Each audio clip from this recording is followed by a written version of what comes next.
Are you trying to add more emphasis to your groove? Well, today we're going to talk about some hand techniques that'll help get you there. Plus, we have Barrett later on in the show, so stick around for this episode of Playn Drums.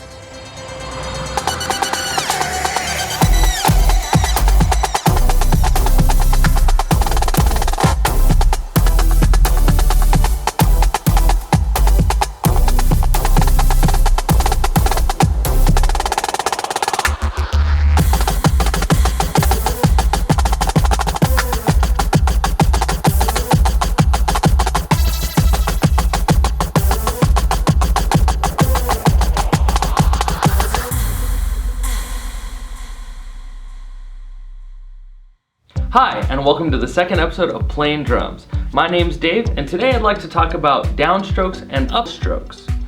So I've heard this story told to me before. I thought it would be kind of a cool illustration on how to think about a downstroke. Imagine that you're up late watching TV and you get a craving for a PB&J sandwich.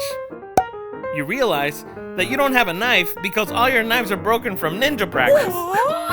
But you do have your drumstick. You scrape out the last bit of jelly with the tip of your drumstick. Now, imagine the motion you would use to fling the jelly onto the bread.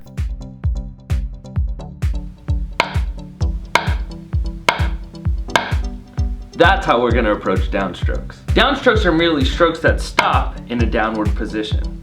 So to get back up, we need to play what's called an upstroke. An upstroke just kisses the head on the way up. And it usually preps you for going into another accent.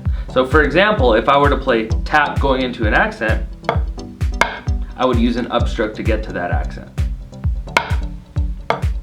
Downstroke, upstroke, downstroke, upstroke. So let's play an exercise that develops our downstrokes and upstrokes while incorporating it into a groove.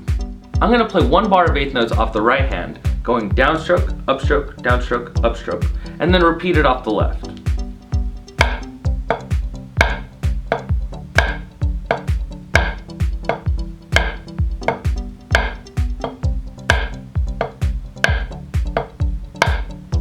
The second part of the exercise, we're going to continue that concept, except for we're going to add an additional hit on count 3 on the opposite hand. Should look something like this.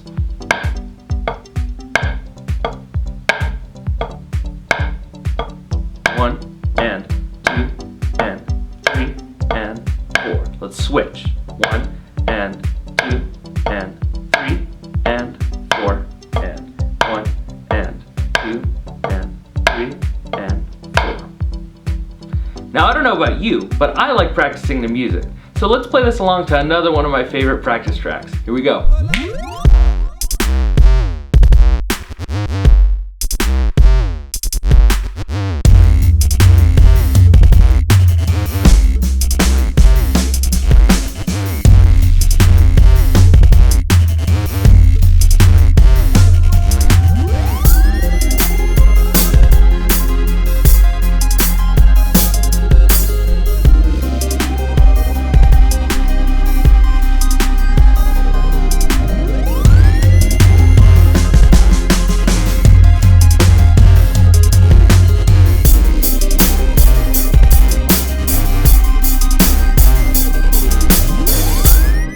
Just as a reminder, this track and tracks like this one are available at playndrums.com. 100% of track sales will be donated to charities that help out hungry kids and hurting kids. Watch this short video to see how you can make a difference. On any given night in the United States, there's 1.2 to 2.1 million homeless youth that are living on the streets. In California, there's over 500,000 youth that are living on the streets. Here at Youth Hope, we provide food for our youth and clothing. We also provide medical and education and jobs for our youth. When you buy practice tracks from playndrums.com, 100% of the profits are donated to Youth Hope and other organizations that support homeless kids and kids who have endured severe physical trauma. We look forward to your support because together we can make a difference.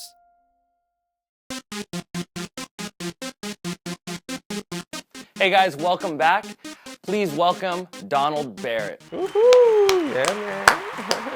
Donald, thank you so much for joining us today. Really appreciate it. Yes, sir, man. Happy to be here. Thanks for having me. So you're certainly one of the more in-demand dudes in the LA scene. Can you tell me a little bit about how you got started, how this whole drum process went for you?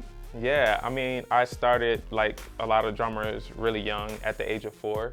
And my dad is a pastor, and so I grew up in the church, and so I started off playing in church, and from there I started to develop wider musical ranges when I got into high school and college, and started to learn jazz and rock and different styles of music, and that kind of helped me kind of just propel me to kind of get to where I'm at now. So you know, I just love drums, I love playing, and I love music. So that's pretty much kind of a very short synopsis of how everything went. No, that's awesome.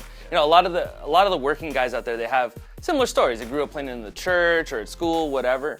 But how did you make the leap from being just a guy that played at church? Not that there's anything wrong with that, that's great. But then to working with some of the artists you did. You were the music director for Colby Calais, you got to play for Tony Braxton, Seal, all these huge artists. How did you make that leap? And I mean, it was definitely a journey. You know, I had different, you know, steps that I had to go through. You know, one of my first touring gigs was working with this unknown, at the time, piano player named Tyrus. And we went to India, lived there for eight months, and just played music 5 nights, 6 nights a week. Wow. And then I started working for Carnival Cruise Lines. I did that on and off for 3 years, and then started doing all the club stuff in Chicago. And then from there, I was like, I would see some of my friends move from Chicago to LA, and then I'd turn on TV and they're on TV, and I was like, wait a minute, I'm tired of seeing my friends on TV. I want to be on TV too. Exactly. And so I like, come over. Yeah. You know, but along the way, I've also had a lot of great drum instructors that also helped me, you know, to not just be in a box in terms of the kind of music that I approached. And so they would give me, you know, different, at that time was cassette tapes of different drummers and different kinds of music. So yeah, it's been a great journey, man. But I'm here, I'm in LA, and I'm doing what I love. And people actually pay me to do it. Incredible, right? So it's beautiful, man. So I guess what were some of the lessons that you learned? You know, you mentioned you really had to pay your dues. You were working the cruise lines, you were going to other countries, or touring with lesser known artists. What are some of the bigger lessons that you learned that got you from working the nightclub gigs to really making it mainstream?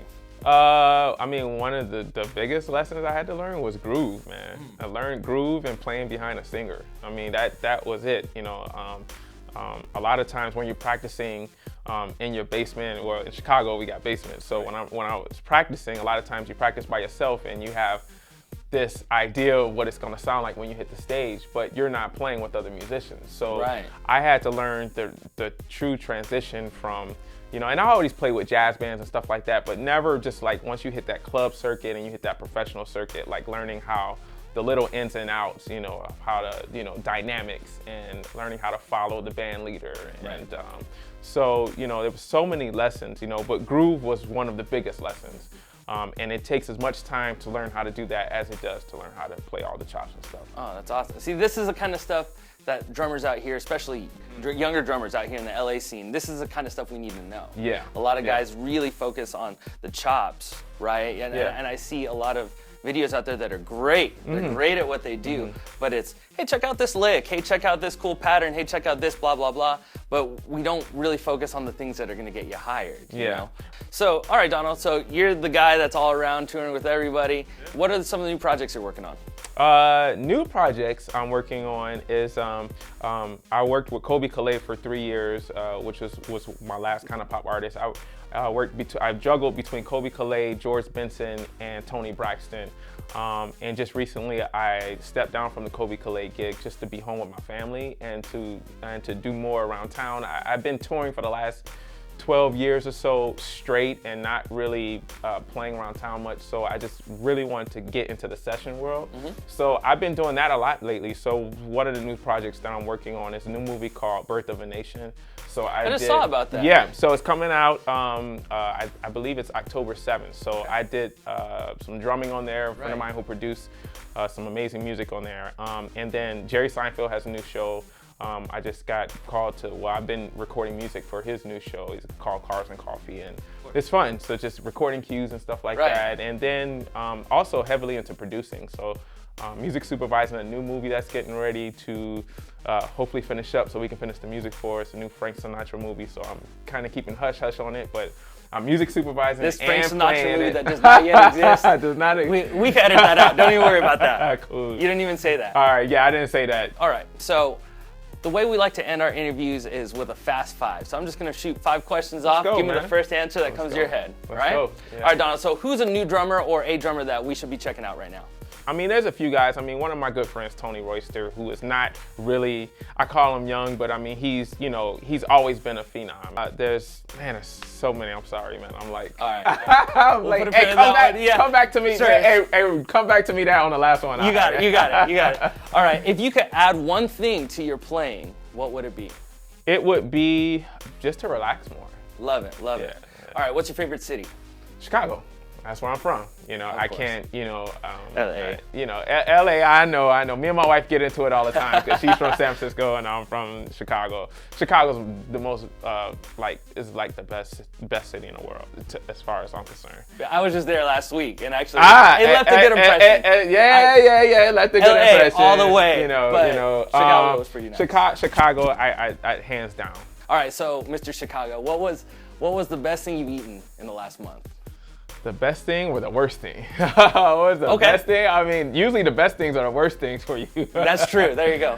I don't know. A good Chicago dog. I mean, there's a place out in Burbank that does Chicago pizza, Chicago hot dogs. All right, last one. What's a quote that inspires you? Man, there's a lot of quotes that inspire me. I would have to say one of the quotes is that you have to see where you've been to know where you're going. And that's like one of my favorite quotes because at this time, I'm kind of in a time of reflection, going through different stages of my career. And I see videos of me playing 10 years ago and I'm like, wow, who was that guy? Right. What was he thinking? He has so much fire, has so much pizzazz. But I see where I was and now it's like, okay, cool. I know where I want to go. So it's just kind of cool to look back sometimes just to see where you're at. So that's one of my favorite quotes. I mean, there's so many favorite quotes, man. It's better to be prepared for opportunity. And what's the quote? It's better to be prepared for opportunity to come than not be prepared for it to come or something like that. That's a cool one. Close enough. Well, can we quote you on that? That would be yes, Donald Barrett.